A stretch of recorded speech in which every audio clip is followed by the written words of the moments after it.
¿Qué tal? Qué bueno que ya están con nosotros para esta emisión de Más Cultura. En esta ocasión les vamos a presentar acerca del trabajo de Juan Gregorio Regino. Él tiene una labor muy importante traduciendo del español al mazateco y por supuesto del mazateco al español. Es un poeta y ha recibido varios reconocimientos por ello, entre los que se encuentran por supuesto el Nezahualcóyotl, pero además ha sido pues recipiente de varios honores que a lo mejor no todo el mundo conoce. Por ejemplo, él lo conocemos mucho en español, de hecho él ocupa una silla, en un asiento en la Academia Mexicana de la Lengua, que esto ya es bastante decir, y además como poeta ha sido seleccionado para ser traducido a varios idiomas. Entonces esto a lo mejor no nos dice tanto de él mismo como fenómeno editorial, pero llamó la atención de Jerome Rothenberg. A lo mejor ustedes lo recuerdan aquí en Más Cultura, una de las personas que en todo el mundo tiene una noción más clara de lo que ocurre en las lenguas originarias de cada país. Quédense con nosotros en Más Cultura.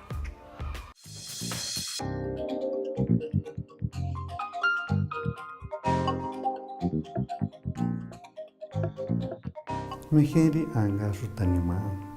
Sekastia shona shi. Chiki ma shi yanzwa. Kisha anasha. Mangina kotsa. Hetsa anjoho. Kui kotsavi.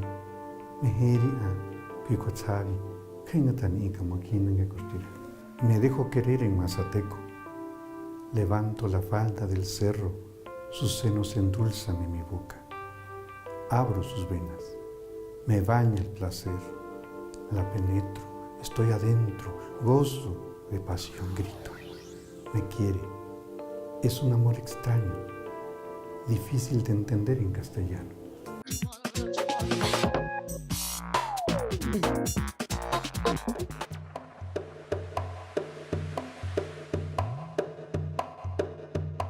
¿Qué tal? Ya estoy con el maestro Juan Gregorio Regino. Maestro, bienvenido. Muchas gracias, muy contento de estar aquí con ustedes. ¿Qué tal? Pues me interesaría mucho que nos platicara acerca de su experiencia como autor publicado. ¿Qué tal si nos empieza a contar desde un poquito antes para tener más o menos un panorama de cómo es el proceso de que usted tiene obra a que logra que esta obra llegue con el público?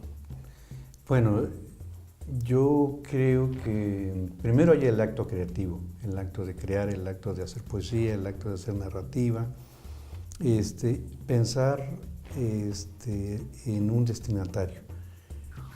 Cuando nos referimos a una lengua indígena, en este caso yo hablo mazateco, y desde un principio, digamos, para mí tener claro esto era muy importante, porque uno va pensando en tu lector, uno va pensando en cómo te recibiría y cómo quisieras que te recibieran.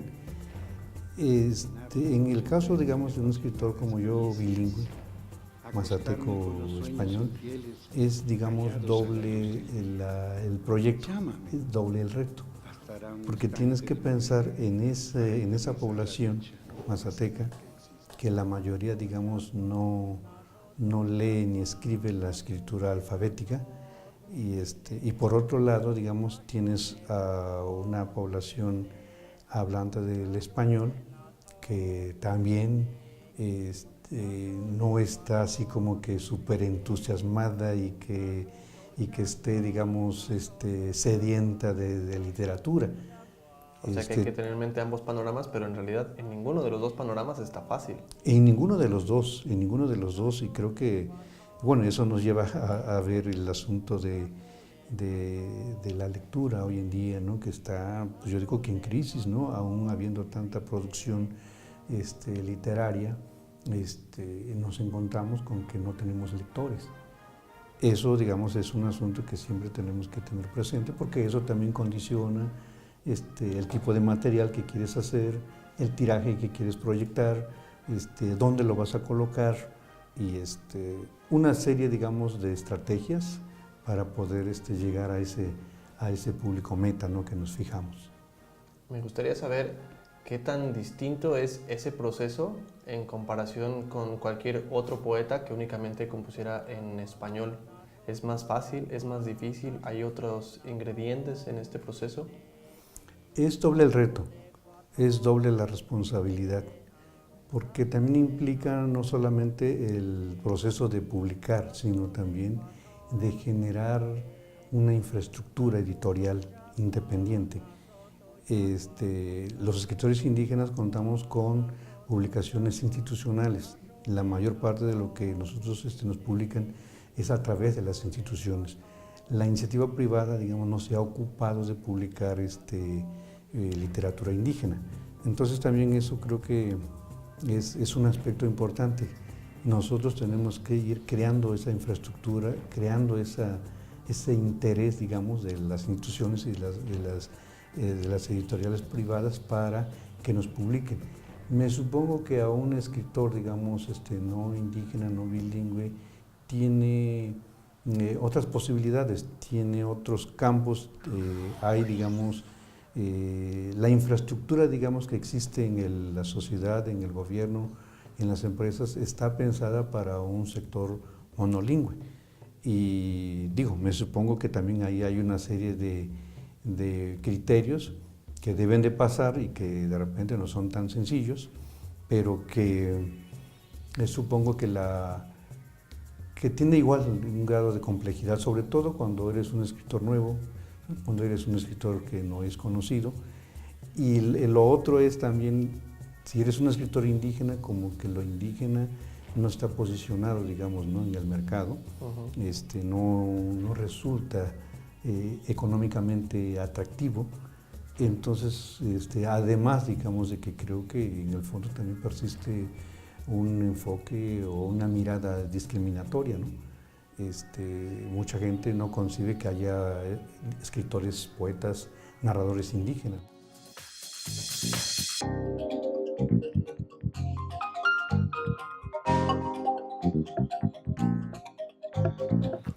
Los aportes del maestro Juan Gregorio Regino no son solamente su poesía, que ya es valiosa por sí misma, y además de los cargos que ha ocupado, él, a través de varios ensayos y participaciones en antologías, ha tratado de dejar claro la diversidad que encontramos en todas las lenguas de México, pero incluso entre ellas mismas. Es decir, cada una de ellas tiene distintas particularidades que ameritan el estudio de lingüistas de todo el mundo.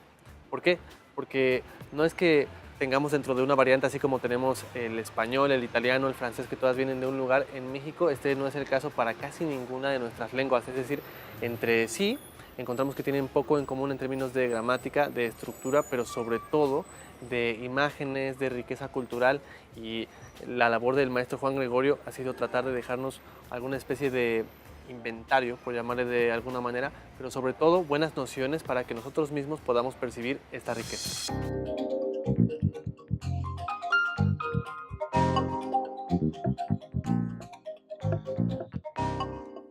Originaria de Juchitán, Oaxaca, Irma Pineda es una de las voces más destacadas del zapoteco. Como poeta, se ha distinguido por abordar temáticas contemporáneas a partir de una mirada sumamente consciente del caos social y la situación actual de su lengua madre. Irma estudió Ciencias de la Comunicación y, como muchos poetas en lenguas originarias, también ha formado parte de la labor institucional para difundir el arte y la cultura de nuestro país.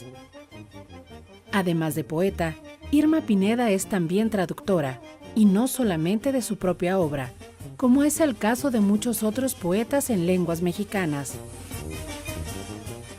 Esta labor la ha llevado a ser publicada en medios mexicanos como La Jornada, Tierra Adentro y varios periódicos nacionales, pero también en antologías que se han publicado igual en los Balcanes que en Estados Unidos. Ha sido merecedora de becas como la que otorga el FONCA para difundir textos propios, como la que otorga el Banff Centre de Alberta, Canadá, para traducir al juchiteco a Pancho Nácar. Como gestora, ha sido parte de varios festivales de poesía, tanto en México como en el extranjero. Por ejemplo, el que lleva el nombre de Carlos Montemayor y que es un festival para todas las lenguas de América y se celebra cada 2 años en nuestro país, ha contado con su presencia en varias ocasiones. También ha sido galardonada en el Festival de Poesía de Medellín, el de Venezuela, y ha sido becada para leer en Chicago y en Canadá. Como traductora, es parte del esfuerzo por llevar a los poetas más importantes de nuestro país a las lenguas mexicanas. Es por ello que en el año 2000 tradujo al zapoteco a Ramón López Velarde. En su poesía encontramos una añoranza del pasado, pero no solamente como negación al presente tan hostil y sin sentido, sino como remedio. Para ella uno siempre puede volver al lenguaje de la gente de las nubes y a la antigua fe para recordar quién es y cuál es su lugar en el mundo. La llegada de Irma al mundo de la poesía nos habla mucho acerca de su poética. Cuando ella apenas tenía 4 años, su padre, un líder campesino, fue secuestrado por militares y ella no podía expresar sus sentimientos solamente a través del habla. Por ello comenzó a escribir y a leer poesía, para encontrar ahí la voz de su padre.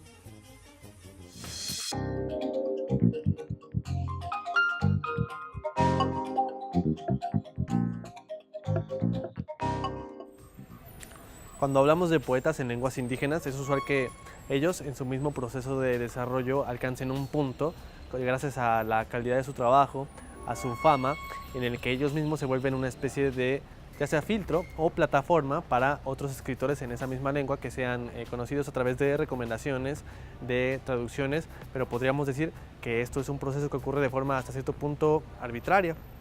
Este no es el caso para nada de Juan Gregorio Regino, que desde joven empezó a prepararse para ser etnolingüista. Entonces podemos encontrar que él tiene preparación académica tanto en el CIESAS como en la UNAM. Así que cuando leamos ensayos y textos de él, no pensemos que estamos escuchando una voz única que tiene solamente experiencia anecdótica. Él es un especialista en recabar este tipo de datos, de difundirlos y sobre todo de explicarnos bien qué significan y cómo y dónde podemos encontrar toda la riqueza de las culturas mexicanas.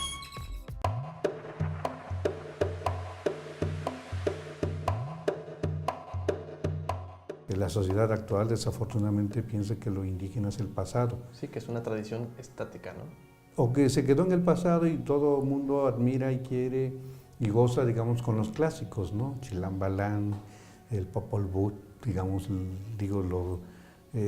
literatura náhuatl, pues todo lo que tenemos de cantares, recogidos por el Pérez Sagún y luego por el doctor Miguel León Portilla, que los ha venido actualizando y se han venido publicando pues una serie de libros que tocan el tema, pero de literatura indígena contemporánea creo que no hay mucho acercamiento, pero eso ocurre, digamos, con mucha frecuencia en el país. Fíjate que dentro de este fenómeno, algo que a mí me parece muy interesante es que muchas universidades, y bueno, y también hay que decirlo, a nivel de universidades europeas y estadounidenses, han tenido mucho interés y ha habido un acercamiento muy fuerte, digamos, hacia la literatura indígena que se está haciendo en México. De hecho, publican, traducen y están, digamos, difundiendo literatura indígena en diferentes países, en diferentes lenguas, ¿no? O sea que es usual que la creación salte, en vez de la lengua mexicana en cuestión, no salte al español, sino que vaya de esa lengua a otro idioma, al francés, al alemán. Generalmente nosotros, los escritores indígenas, trabajamos en forma bilingüe. Entonces la versión que se va a otros idiomas es la versión en español. Okay. ¿No? Entonces del español se traduce al inglés, al francés, al italiano, al portugués, en fin. Pero es a partir, digamos, de esta traducción que hacemos del español. Y si uno como lector curioso que quisiera acercarse un poquito más a estas obras, a esta tradición que sigue viva, ¿cómo podría tener acceso al material contemporáneo? Porque pienso en alguien como yo, que no represento como ninguna universidad extranjera, no soy tampoco un especialista. ¿Los autores utilizan blogs? O sea, además de las antologías que haya de parte de alguna institución de gobierno, ¿hay otro acceso a su obra?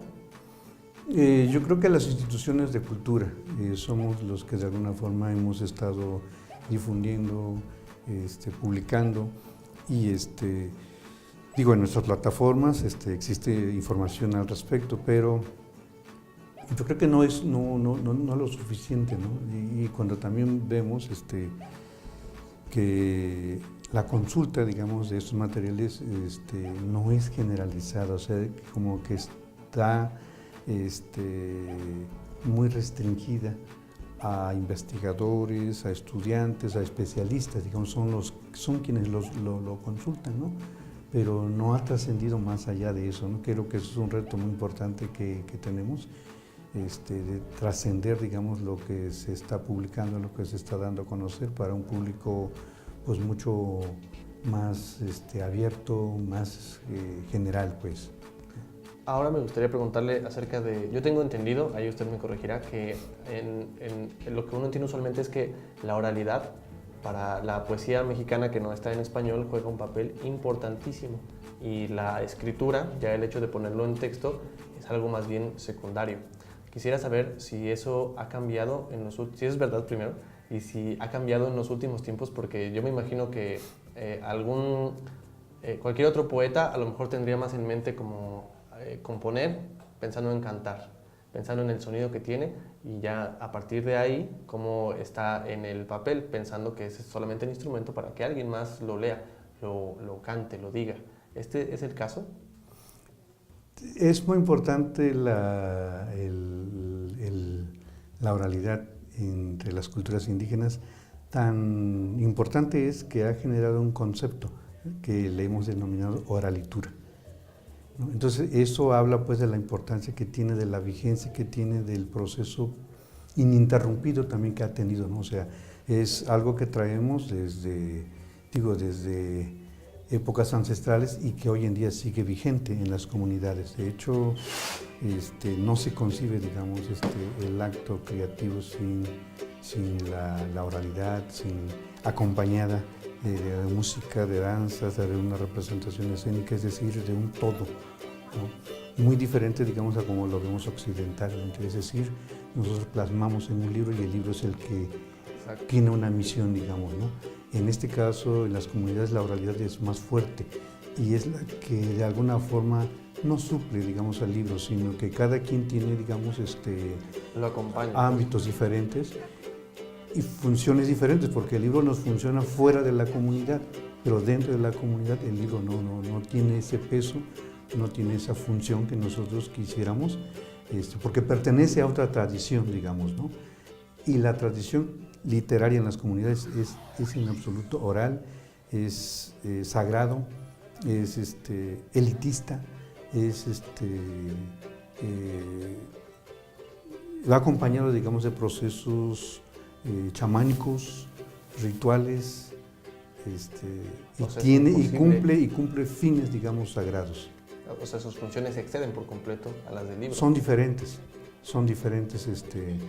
y lo ideal sería que se complementaran, como señalaba, ¿no, Chico? Yo es lo que creo que aspiraría, ¿no? Que el libro complementara, pero además creo que el libro está limitado, el libro no capta todo lo que de manera oral se crea. El libro es una herramienta, pero el libro tiene esta limitante de que no está captando todo el universo que rodea el acto creativo. Es un registro más bien pequeño. Exacto. De todo lo que está ocurriendo. Es solamente un registro, es lo que se puede, digamos, comprimir de una tradición que es mucho más larga, de una tradición que es mucho más extensa, de una tradición, digamos, que rebasa, digamos, el acto solamente de leer y de escribir. Maestro, muchísimas gracias por su tiempo. Yo los invito a que se queden con nosotros aquí en Más Cultura.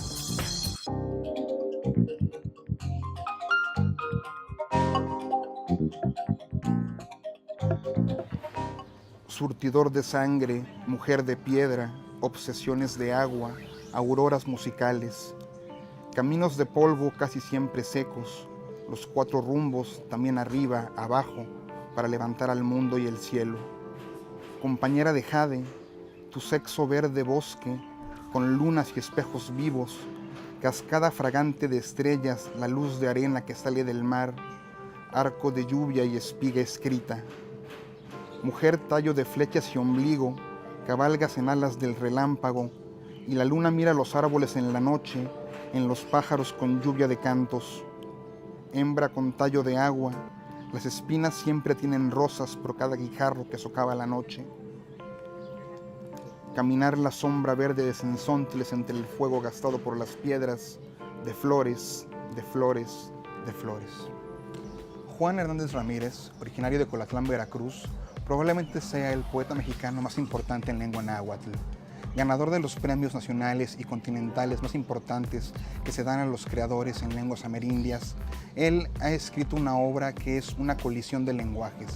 En su poesía bilingüe, náhuatl y castellano, hay una reapropiación de símbolos e imágenes del pasado prehispánico que dan como resultado una sensibilidad del pasado que es a la vez atemporal. En la poesía de Hernández Ramírez no hay símbolos antropológicos ni históricos, hay símbolos poéticos. Pienso, por ejemplo, en La lengua de los pájaros, un poemario que sí indaga en el pasado, sí utiliza los símbolos de Quetzalcóatl, de los ritos de la noche, del néctar en flor, del primer cempasúchitl, pero lo hace para crear un canto que es a la vez una mirada.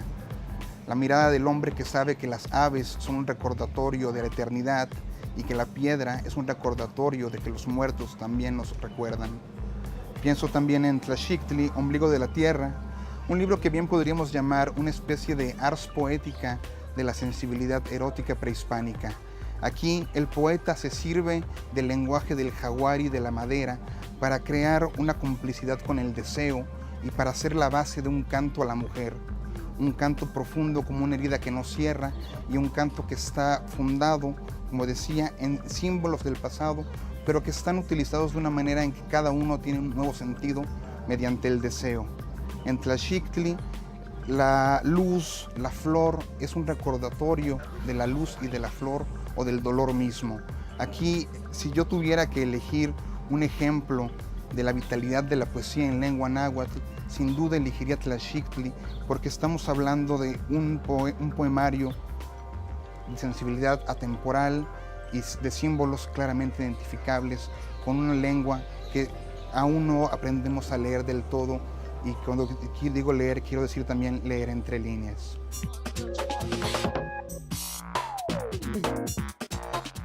Hay una labor muy importante cuando uno es poeta que podría equipararse casi a la misma labor de crear, que es la de traducir. Nosotros, los que leemos español y quienes escriban en español poesía, tienen influencia de otros poetas que a lo mejor jamás hubieran leído en su lengua original, que va por supuesto más allá del inglés, porque la poesía es de todo el mundo. Y en este mismo circuito se inscriben las lenguas mexicanas. Esto lo sabe Juan Gregorio Regino y es por ello que él se dio durante mucho tiempo de su trayectoria a la labor de llevar al mazateco las obras de gente como Octavio Paz, la crítica que él había hecho, y por supuesto varios otros textos de suma importancia para que cuando exista poesía mazateca esté también leída a través de el enorme ojo, la voz tan importante de Octavio Paz y de muchos otros poetas, porque esa es una manera sumamente importante de incluir a la poesía mazateca en la poesía de todo el mundo. Esto fue Más Cultura, nos vemos la próxima.